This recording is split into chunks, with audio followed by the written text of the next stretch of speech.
Thank you, Justina, and thank you very much to the MEPs for inviting us to this great presentation of this European Citizens Initiative.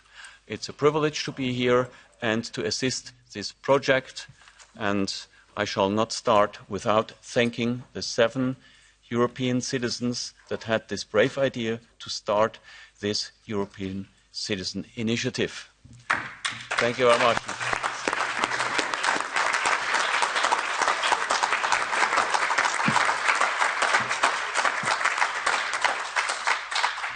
I guess this is the first time that European citizens, under the time of Corona, took this step and this possibility to bring back democracy and to bring back debate about this important topic into the European Parliament after the brave attempts and all the initiatives that have been done already by those members of Parliament that have opened the session. And now I have the privilege to briefly summarize the situation from a legal point of view. Why are we here?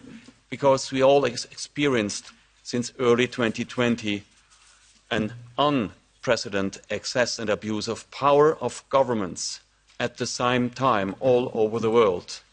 They did what they did under the leadership of the World Health Organization under the pretext of a perpetuated war against a virus. Almost all countries in Europe participated, and they participated in a perpetuated pandemic regime of restrictions ever and ever extended, but never proven by scientific methods.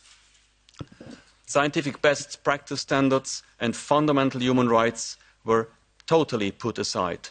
Freedom of movement, self-determination, bodily autonomy, free speech, free information, economic freedoms, and most sadly, human dignity.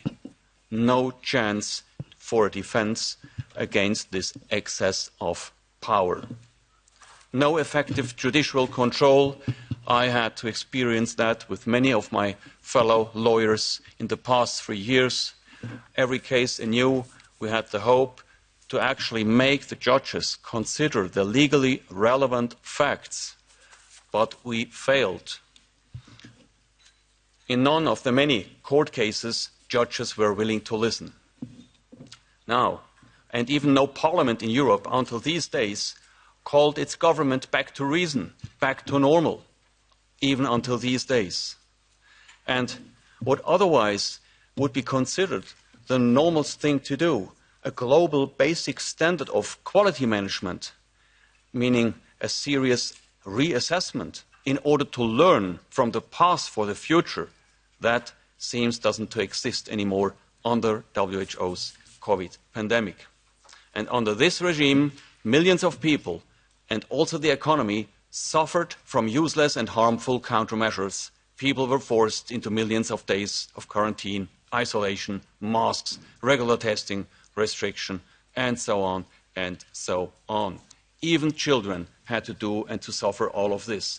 But most significantly, experimental substances were pushed under people's skin. And just thanks to the most powerful marketing campaign ever promoted in history by governments and health authorities, with the slogan, "No one is safe until everybody is vaccinated," the public was made believe that there is no alternative and that these new technology-based vaccines were highly effective and safe. The public was misled, and the results can today be seen.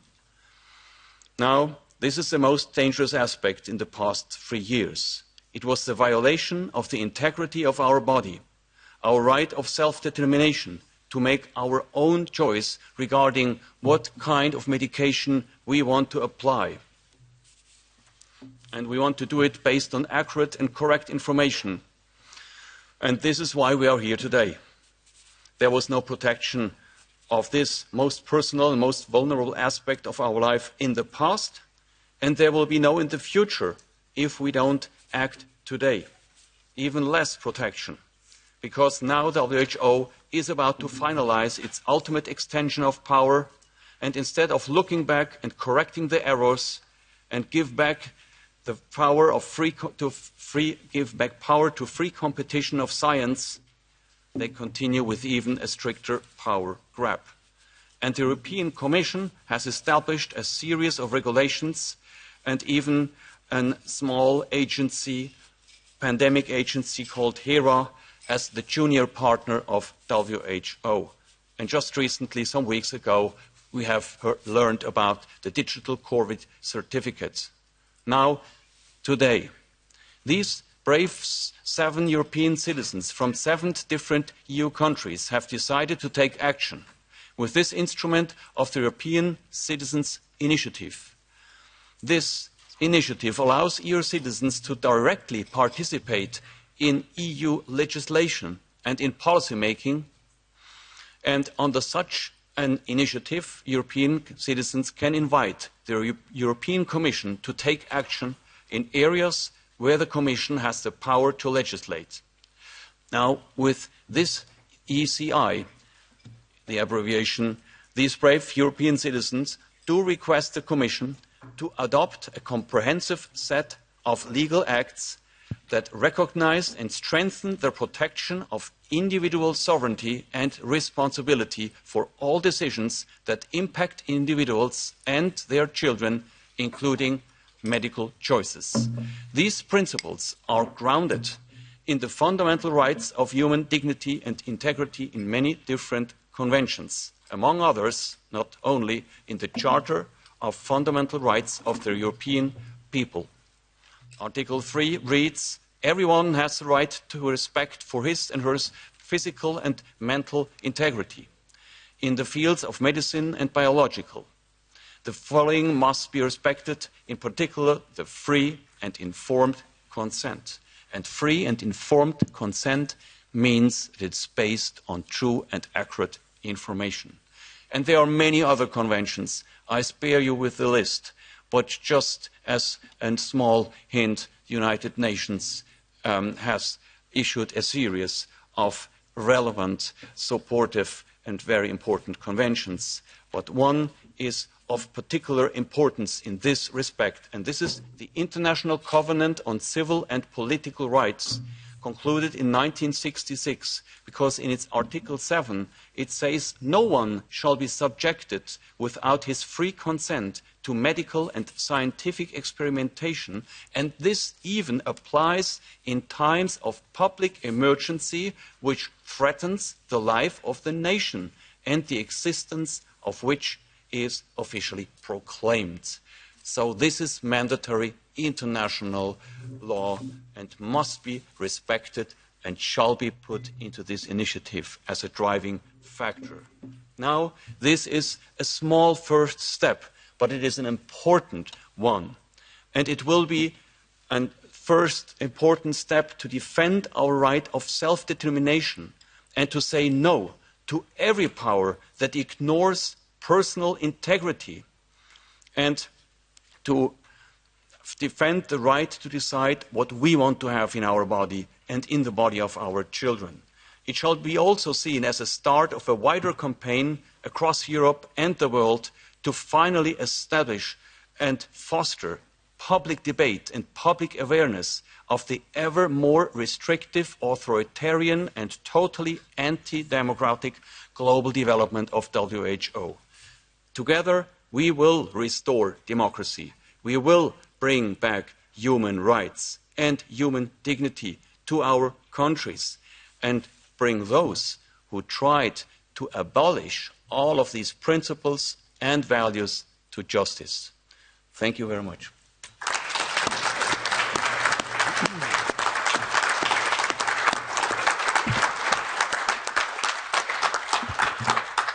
Good afternoon, everyone. I'm Matthias de Smet. Do you hear me like that? Yes. Okay. Maybe a little bit closer. Louder. Okay, I will try to speak louder. I'm Matthias de Smet. I'm a professor of clinical psychology at Ghent University. I also hold a master degree in statistics, and I lecture also on psychological processes and group dynamics in our culture and society. And in the latter context, I published a book about 1.5 years ago, which was titled The Psychology of Totalitarianism. And in that book I argued that we really are at risk in our society to lapse from a democratic system into a new kind of totalitarianism, a kind of technocratic new totalitarianism. And I think that, for instance, the new treaty of the WHO is a major leap forward in this direction. It's a major leap forward in the direction of a society in which global institutions unilaterally and top-down impose their policy, for instance, their health policy, to society and to the population. For me, the strange thing in all this, or one of the strange things in all this, is that these institutions represent themselves as if they are the summum, the ultimate products of the tradition of the Enlightenment. And I wonder whether they still remember how the tradition of Enlightenment started, whether they still know the seminal texts that were at the beginning of the tradition of Enlightenment. For instance, the texts of people like Voltaire and Kant. I would like to read together with them Kant's text on, which was titled What is Enlightenment? In this text, Kant argues that the ultimate goal of the tradition of Enlightenment should always be to create a citizen that is capable of thinking of himself and that dares to speak out his thoughts in public space. And Kant even mentions in the second paragraph, I think it can be the third one, he even mentions that such a citizen doesn't accept a teacher who tells him what is right or wrong. He doesn't accept a priest that tells him what is good and evil. And he also doesn't accept a doctor that tells him what is healthy and what is not healthy. So that's what Kant had in mind. The tradition of the Enlightenment should produce citizens that dare to speak out in public space and that think for themselves. Sapere audet, think for yourself. And I think that, in my opinion, well, we cannot move more in the other direction than accepting that institutions such as the WHO, top-down indeed, impose and tell us what medical treatments we should undergo. It's not in the spirit of the Enlightenment to do so, and in the end, maybe the WHO thinks that they do not so much represent the tradition of Enlightenment, but rather rationality or even science. Well, I think also from a rational point of view, it simply doesn't make sense to impose medical treatments to a population. I can summon numerous reasons why it is irrational and not scientific to do so, but I will only mention one. All researchers that have investigated the efficacy of medical treatments throughout the last 100 years have concluded that the lion's share of the efficacy of a treatment is due to a so-called placebo effect, often up to 80%. Up to 80%. So meaning that it's the subjective attitude of someone towards the medical treatment he uses that will determine to a large extent whether the treatment is efficacious or not. And if you impose a treatment to someone who doesn't want it, that means that you never can say that you do it for the health of the person. Never. It just doesn't make sense. I could summon numerous other arguments just to show that what is happening now in this world, this evolution towards a technocratic society, is neither in the spirit of the Enlightenment and is definitely not rational or scientific. It's irrational, absurd, and unscientific, and against the tradition of the Enlightenment. So I think that is one of the main reasons why I'm here, and why I support the European Citizen Initiative, and also why I'm grateful towards the MEPs that made it possible for us to speak here. Thank you.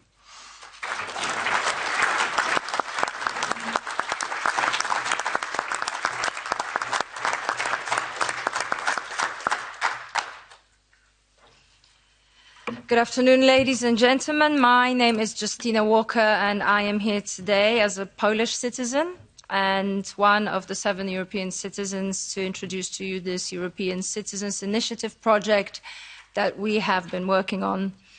Over the last 3 years, we as individuals and collectively as citizens watched our governments and our representatives very closely.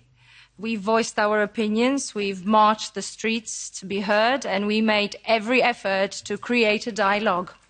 However, as we stand here today, we realize that the world in which the citizen's opinion and citizen's voice as primary factor in making decisions is slipping away.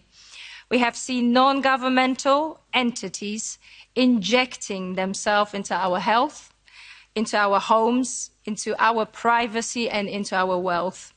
This is not what we as people want, and this is not what we as people need. The reason we choose to give our vote or our backing to our representatives in any capacity is because we do not want the unelected, self-proclaimed leaders to decide on our behalf. This includes negotiating with private, non-transparent organizations such as WHO, and in the process ignoring objections of the citizens. We as people not only choose, we put our trust in you, and the trust has been broken. Today, what we see is these unelected, disconnected from the average man or a woman's view technocrats pushing their vision of the world on us and being helped to do so by our own representatives. There have been many petitions, there have been many declarations, and many of us have come together on European and global level to say no to this power grab that we are seeing currently. With implementation of such tools as international health amendments and WHO treaty, both to be introduced in European countries and beyond in May 2024, we are facing further push from these unelected, self-appointed organizations and individuals who want to make decisions about our freedom of choice. And so, with loss of trust in our governments and the institutions, with growing craving of these unelected entities to curb our freedoms, we as citizens decided to use the ECI, which is the European Citizens' Initiative, as a tool to be publicly recognized and finally heard. European Citizens' Initiative, as my colleague Philippe has said prior, was introduced with the Treaty of Lisbon in 2007. It was inspired by Switzerland and its existing direct democracy tools. It aims at increasing direct democracy by allowing EU citizens to participate in development of EU policies. Nowadays, we are hearing more frequently that the European Parliament and the European Commission see the disconnect between the people and the institutions, and yet they proceed to listen to these self-elected representatives, such as Director General of the WHO, or head of a non-profit organization such as World Economic Forum. This continuous curbing of freedom and loss of trust is the reason why we want to introduce the Trust and Freedom Initiative. Thanks to the tremendous work of our team, that includes not only doctors, lawyers, activists, but also us as mothers and fathers, people from different walks of life, we will be putting forward our ECI, the European Citizens' Initiative, to the European Commission within the coming weeks. And we are asking all citizens of Europe, when this happens, to sign it electronically if possible in your country, or by finding or contacting us to create an event in your community to collect signatures.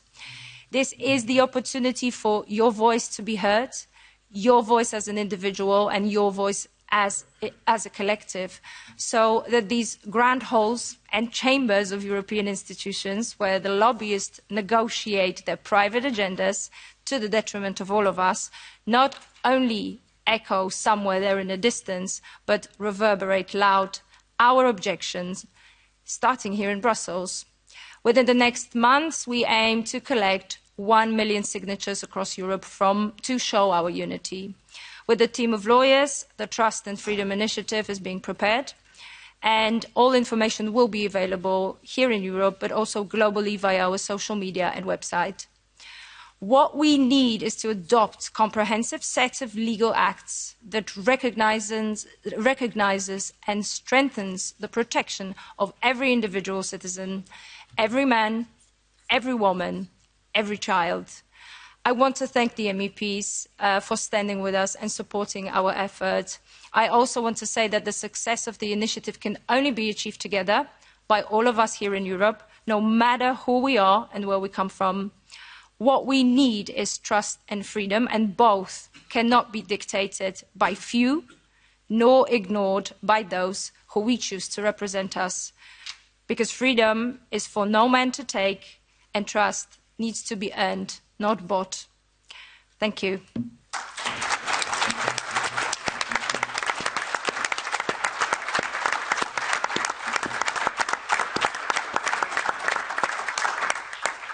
And with that said, I'm going to hand over again to my colleague Matthias just to say why he is a part of the ECI with us. Yes. Well, I'm here in the first place because, well, from the beginning of the corona crisis, okay, I'll try to speak louder or bend forward a little bit. Yes, so from the beginning of the corona crisis, I started to speak out because I had the feeling that if I didn't speak out now, I should never speak out again in my life. And that's exactly what I think your initiative intends to do. It's allowing citizens to speak out. In my situation, I was speaking out in the first place as a professor in psychology who noticed that there were very strange things going on in our society. And I noticed how most people, maybe up to 70%,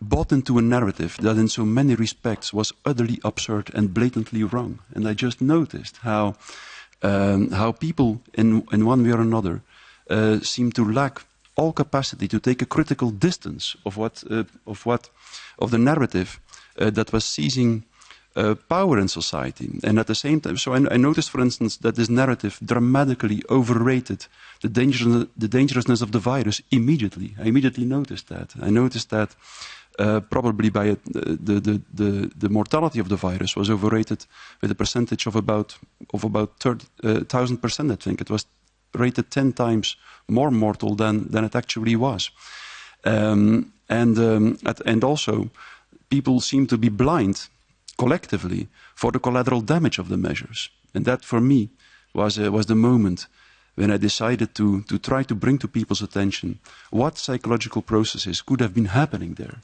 And I, of course, as many people know, I understood what was happening in terms of a collective mass formation and an emerging totalitarianism.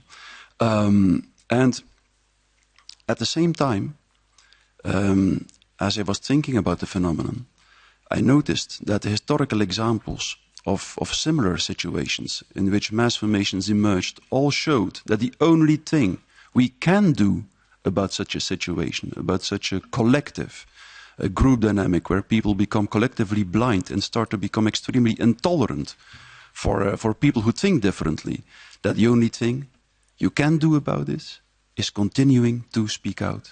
And I think that's something we have to be aware of. If we don't want things to get much worse, then we will have to find the courage, each and every one of us in its own way, to speak out and to articulate our opinion when it goes against the dominant discourse. So that's why I'm here and that's why I support this initiative.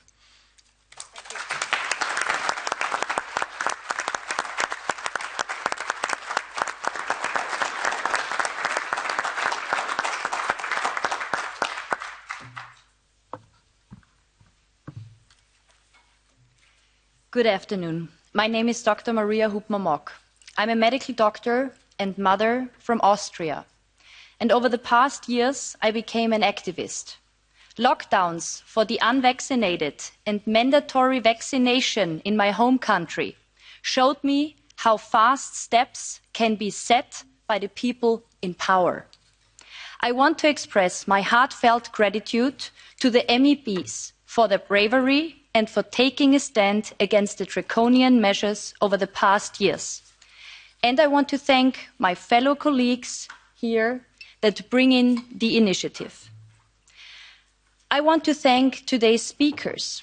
All these messages should set a clear sign throughout the world that a change towards a brighter future is definitely possible if we unite in our efforts. The Great Awakening is happening worldwide. And yes, I also refer to a film here that had its premiere recently, showing in-depth knowledge of some of today's speakers. Over the last years, I've been in contact with so many different people in various organizations worldwide. It is clear that it is within human nature that we cannot always be of the same opinion in details, and we do not have to. But we can be so immensely strong if we find the smallest common denominator as a basis of incredible, effective work. I urge people to open their eyes to the potential threat and the future harms to our lives and liberties. I want to encourage all people of all different walks of life to stand with us, to sign the European Citizen Initiative once set free for the signature process, if you are from a European member state, or to start similar action on your own continent. Furthermore, I kindly ask our fellow human beings from around the world to join efforts to expose the power grab from entities which are not elected by the citizens and who are definitely not working for the greater good of the people. I encourage people to step outside the process of mass psychosis into a state of individual resilience that automatically will lead into a big, resilient crowd.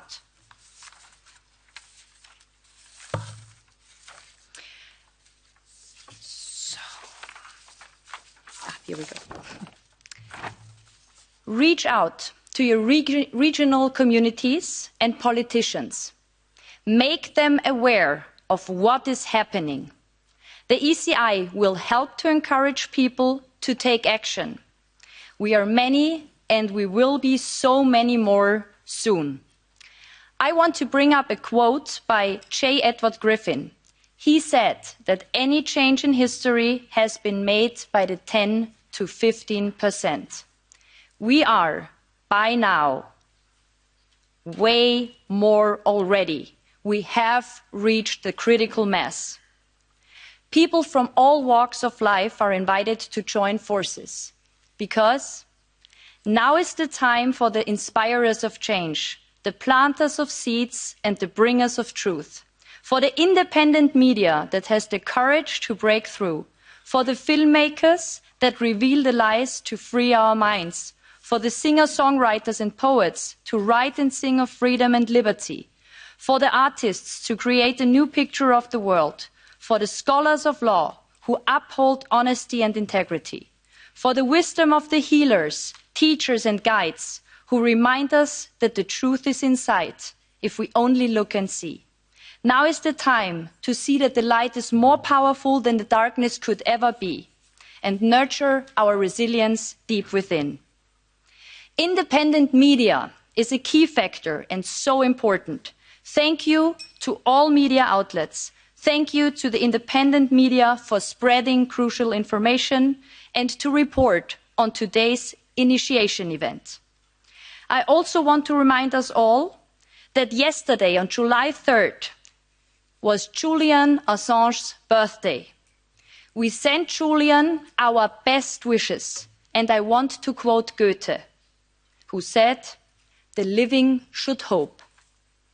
We need to raise the volume on the sound of freedom in so many areas. And I want to end my speech with the invitation to every person out there to watch out for a film that is based on a true story with this exact title, The Sound of Freedom, that has its premiere today on July 4th. And please save the date. We warmly invite people from all over Europe and from throughout the world to come to our Europe for Trust and Freedom rally to the city of Vienna in Austria on October 1st, 2023. It will be wonderful to experience the feeling of unity at such a big in-person live event. And you will find further information on our webpage, the euci.info. Thank you so much.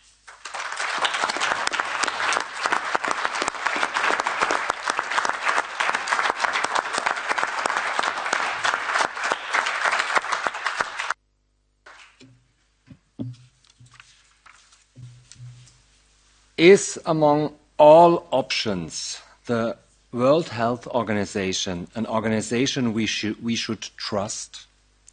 Yet the WHO has no democratic legitimacy, nor are there any independent supervisory boards to effectively monitor the organization's work. And now a legally binding international pandemic treaty, really?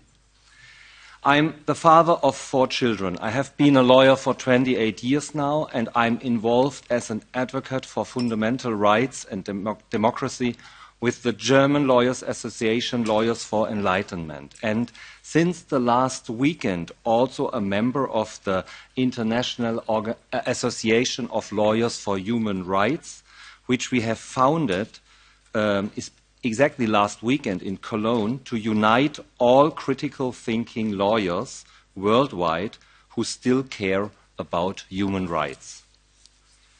With that background, and also with the background that I'm a journalist and also a book author, I have written a book, Corona State, in which I retell the events surrounding Corona from a German perspective and classify them from a legal point of view. With that background, the goals of the treaty scare me. They do not reassure me. Early detection and prevention of pandemics means, I fear, the establishment of a global early warning and surveillance system. Establishing and strengthening the WHO as the coordinating authority for global health issues probably has the practical effect of disempowering national and local health authorities, and this fundamentally contradicts the principle of subsidiarity. Why call for an international regulation when a problem can be solved just as well or even better nationally or locally? Strengthening of international cooperation in areas such as surveillance, warnings and response probably means the establishment of a global surveillance system of citizens by the states, enforced by the WHO.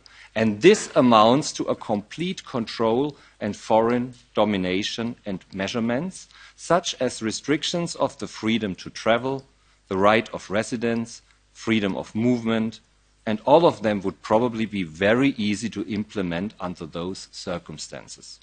In my opinion, the worldwide fight against false information would ultimately mean nothing other than the introduction of censorship at the discretion of the World Health Organization.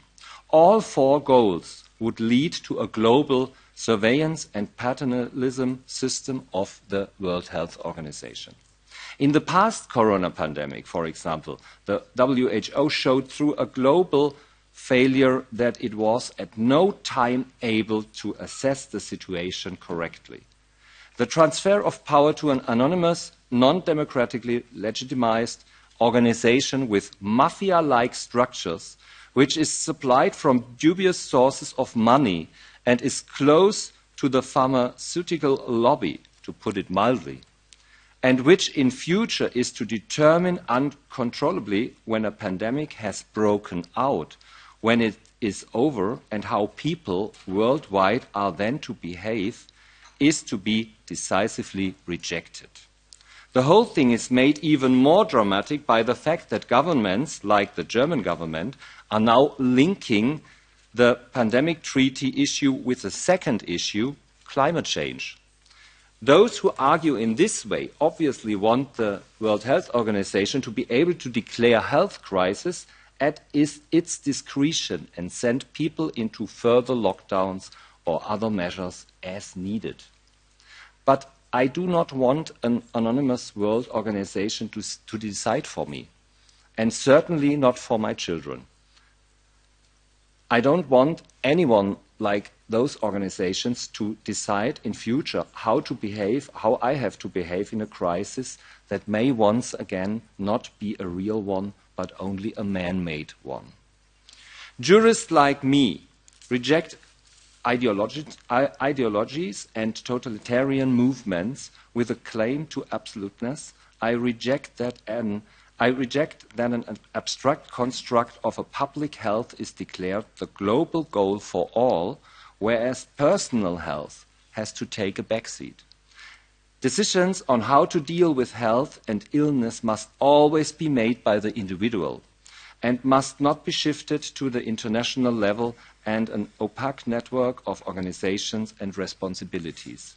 I reject the idea that in the future not only actual diseases but a mix of data analysis, computer models, artificial intelligence and test results should justify risk assessment at the discretion of the World Health Organization.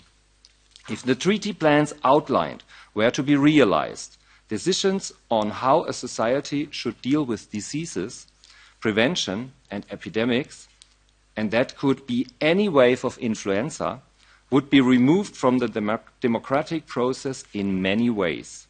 The leverage of an impending public climate or public health emergency can be used without any barrier to monitor and control populations.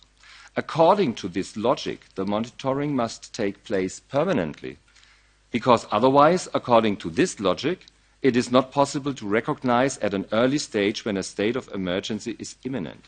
I reject this. I also reject the fact that every person is considered a potential danger as long as she or he has not proven his harmlessness. None of this describes the world I want to live in. It's not the picture of a world I want to pass on to my children. Therefore, it's a clear no to a totalitarian world government engineered by WHO. Thank you.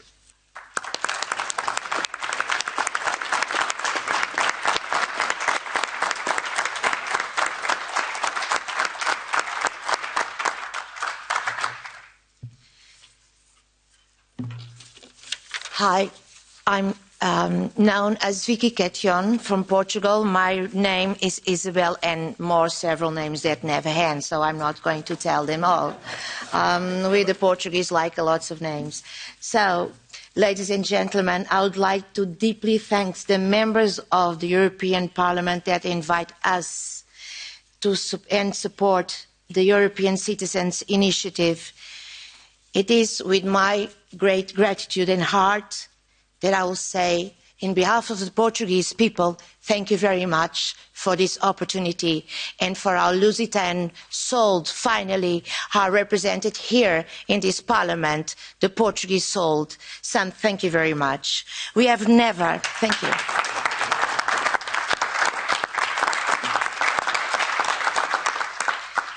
Maybe I'll start crying in the middle, we never know, you know.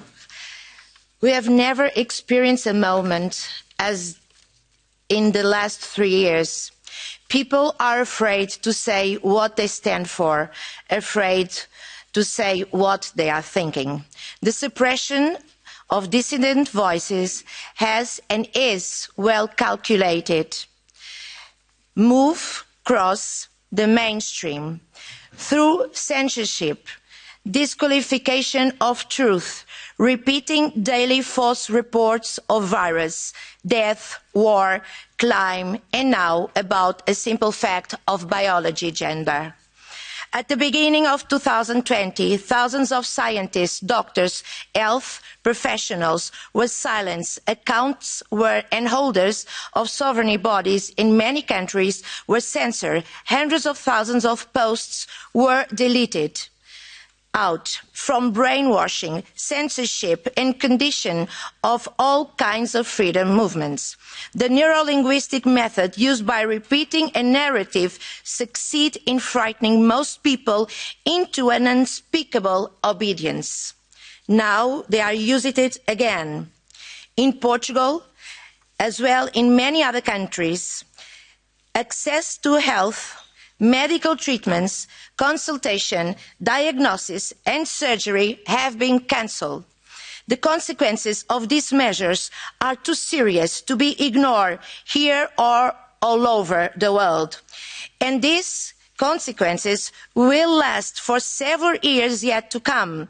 The loss of many lives, and that has a name: genocide. It's very evident that the world is the victim of someone that holds the power and the puppets, with no empathy whatsoever for anyone. The imposition of the respective certificates has never been less than an insult to our intelligence and freedom. The pushback, the same certificate will deprive us all for the beginning and the principal pillars of sovereignty and freedom. Make no mistake, all of this due to National Socialist left, extreme left and many others disguised as something else policies, but all in collusion for the implementation of extreme poverty in Europe countries. They are creating the foundation of frightening regimes where values are inverted. The invasion of our lives, the control of our money, impeding the growth of our quality of life is our reality now. The state exists today to destroy, punish, persecute and expropriate us from everything, even our soul. And suicide increases because of despair. Somewhere, at some point, the values became inverted and life means nothing to these people. About my country, Portugal, the Portugal people, I'm sorry. I told you I'll start crying. Each time I talk about my country, the Portuguese people are being strangled by taxes and more taxes and terrible decisions to end the opportunity of work and growth. Maternity wards and pediatric wards are closed. Our cities are full of homeless people.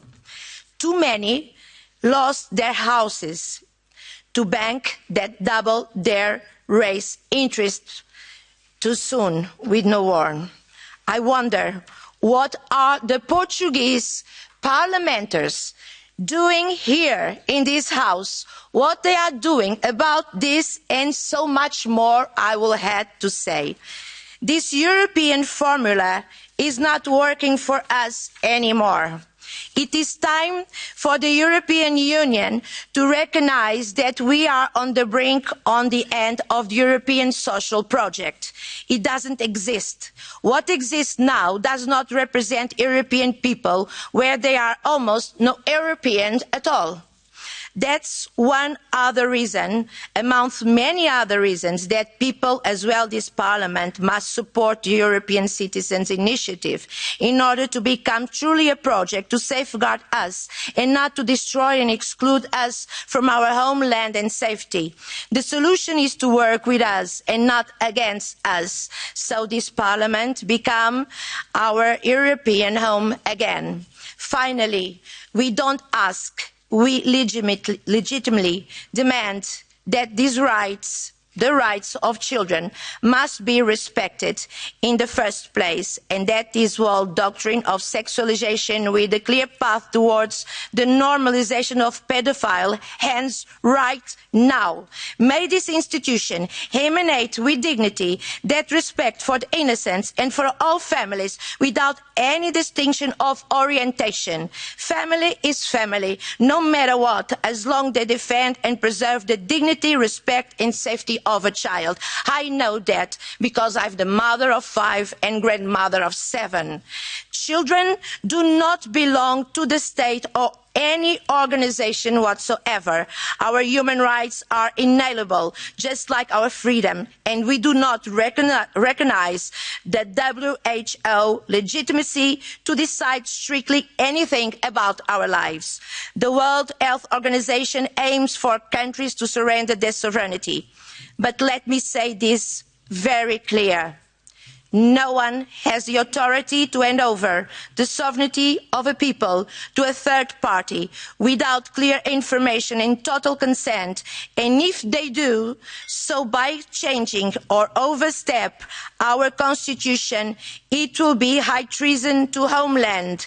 And this is the most important reason for every country, every single person, support, enjoy the European Citizens Initiative. So together we live a legacy of truth, democracy, security and freedom for the future of humanity.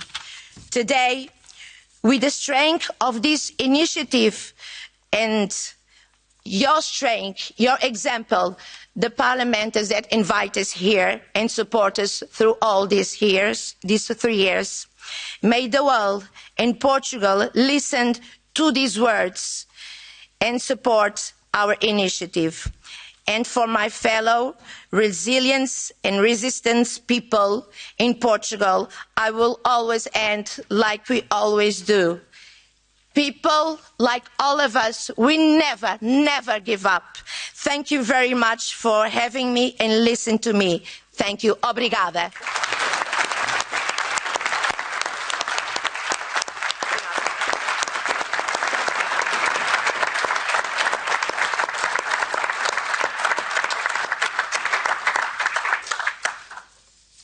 So, hello friends. I was expecting that there will be more members of European Parliament, so my speech is made a little bit for them. Unfortunately, only the brave ones are here. And let me start with saying thank you very much for your job for the last years, what you are doing. That's the first. Thank you.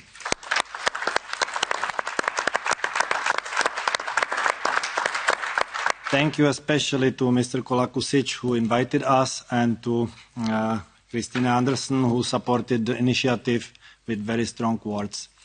So thank you also to Justina Walker, who started the initiative, and because of her, we are here.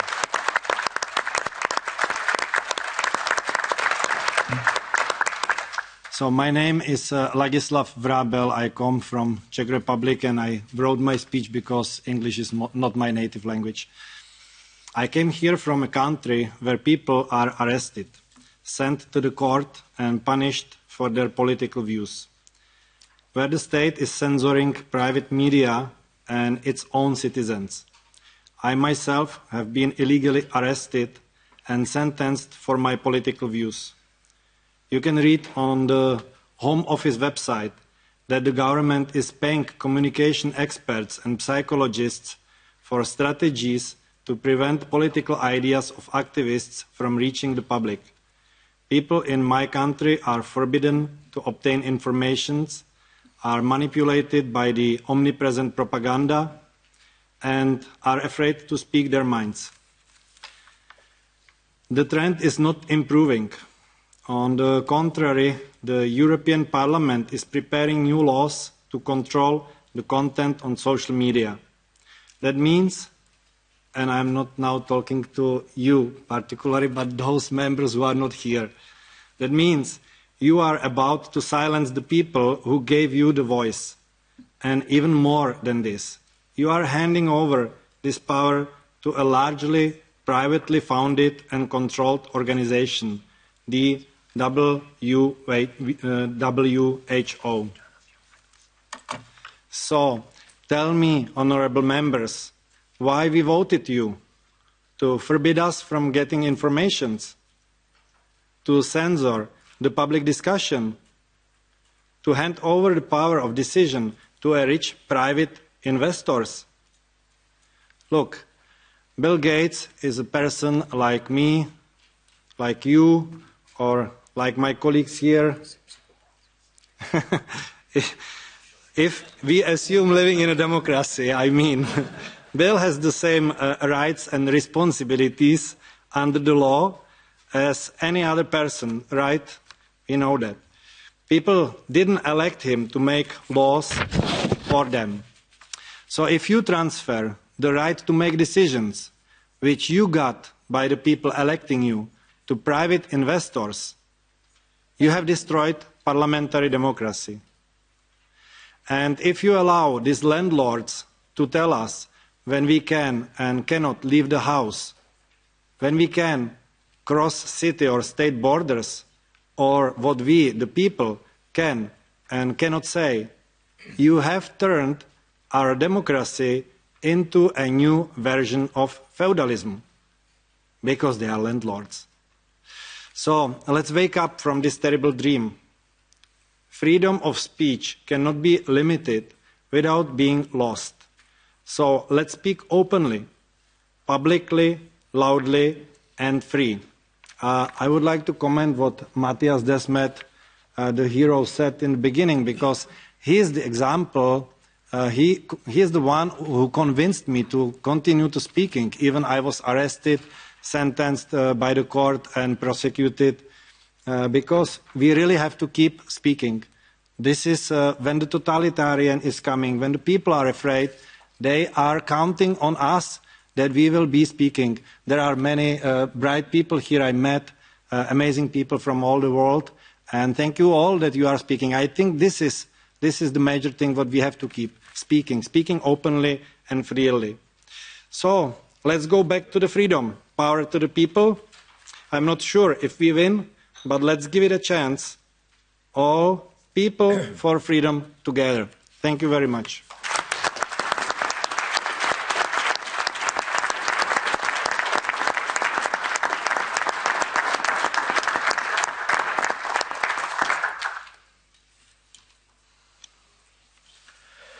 Thank you for invitation and this initiative to become true.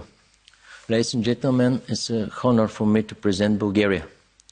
I am a medical doctor. My name is Dr. Georgi Todorov, and I'm a physician, one of many activists in Bulgaria who exposed this plan of pandemic. I gladly accept the invitation of my fellow citizens to participate, and I believe that we're going to make true successfully. But what I want to say is that I have to remind you the doctors was participated very much, and I have to remind you that there is no regime holds in power without the help of medical doctor societies in the countries. Pinochet had them in his side and stood over 18 years. You shouldn't remember. We shouldn't forget. Many people have been reassured and believe that everything is behind us. It's undelusive, fake reception. I want to remind how everything has started. Until the late 1990s, WHO achieved successes. I said this because me, myself, participated in projects in the Republic of Ghana many times for many years. My personal encounter with the organization convinced me that it is undergoing a transformation of turning from a health-focused entity into something else that does not prioritize public health care anymore. I have to tell you that our society, if we think deeply, is guided by definitions. And those who have the power to change these definitions, their meanings are the ones who actually govern it. The WHO has appropriated the right to change the definition of epidemic, vaccines, etc., but not in the name of science, rather to fulfill the orders given by sponsors. We shouldn't forget that 84% of total revenue exceeding $3.6 million come from top 10 top donors are 72%. Let's see what they change. They easily remove words enormous numbers of deaths from the definition, replace it with public health emergency international concerns. An extraordinary event is determined to constitute a public health risk to other states through international spread of disease and potentially requires coordinated international response. This slight change took the pandemic from the medical field and turned it into a political act. they tried to do so in 2009, declared pandemic as swine flu. The governments were pushed and squeezed to make extra budget expenses, later turned the expenses in vain, and the purchased medicines became trash. Failing then, the next attempt to volatile public health emergency of international concern, declared in January 2010, turned to be COVID epidemic only 41 days later. This act as the biggest achievement of the purposes of WHO. And they untied the hands of governments to restrict us in many ways, wearing masks, mandatory contract restrictions, limitation of public places, lockdowns, etc. And the doctors, most of the doctors helped them and help. The beneficiaries of this change were vaccine manufacturers, government that gained more power over citizens, and the right to spend money in shadow environment to the benefit of entities with endless greed. So, changing the definitions, the same happened in the United States with the vaccines. And the words, the vaccines protects a person from the disease, was vanished. This came after the fact clearly showed that substances declared as vaccines, never checked properly against COVID, do not actually protect people from getting sick. So the picture of coordination for changing of the definitions was painted completely. The temporary needed instruments were sharpened, and the results of usage are well known.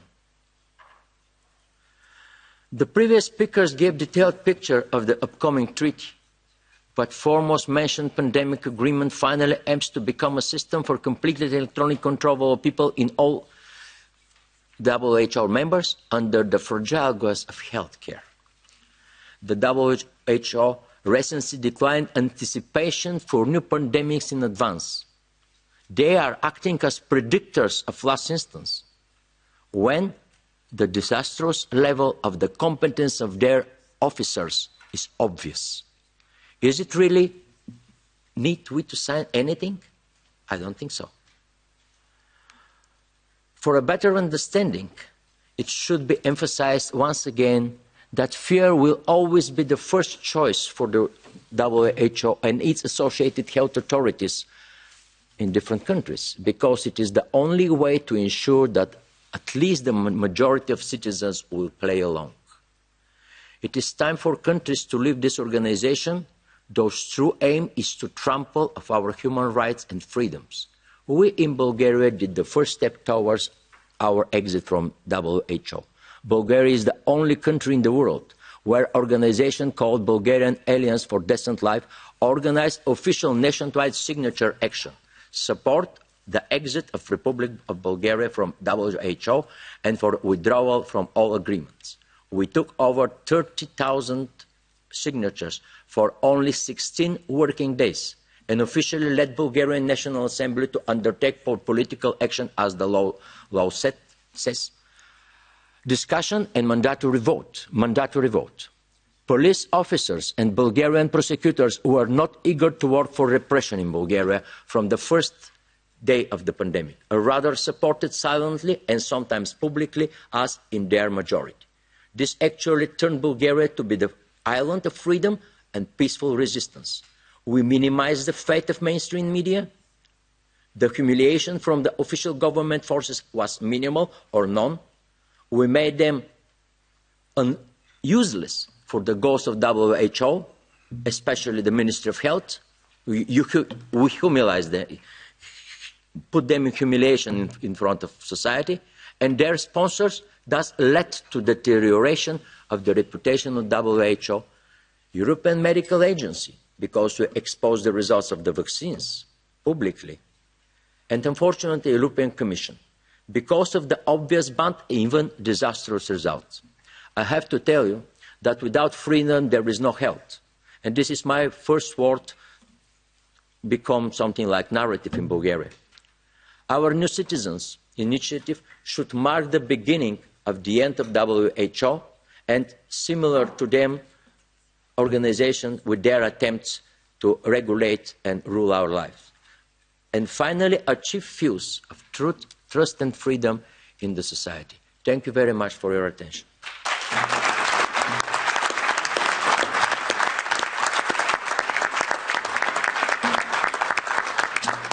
Thank you so much. I would like to thank again the MEPs. We wouldn't be here if it wouldn't be for you. Thank you for listening to all of us. Thank you for all the work that you've been doing and all the encouragement.